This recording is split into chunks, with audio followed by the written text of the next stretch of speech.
اللي انا عايز اقوله واكد تاكيد كامل، ما يهمناش الاعداء اللي من الخارج، هم اللي بيلعبوا جوه، لكن اللي احنا يهمنا ان ما يكونش ليهم في الداخل عملاء. هي دي المصيبة، انه يستخدموا العملاء في الداخل، لان العملاء في الداخل يمكن مش ظاهرين.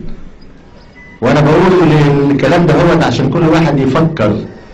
الاحداث اللي بتحصل دي ليس من المعقول انها تكون وليدة الداخل، حتى اللي بينفذها من الداخل، لكن هو عدو وماشي مع العدو، فلازم ناخد بالنا ونكتشف دي، ولا نيأس ابدا، بل بالعكس احنا نحاول ان احنا نكشف الاعداء. من هم الاعداء في الداخل؟ العدو في الداخل اللي بيعمل لمصلحته دون النظر لمصلحة مصر. ده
اللي انا قلتها. لما بنشوف حال باكستان شيء يحزن.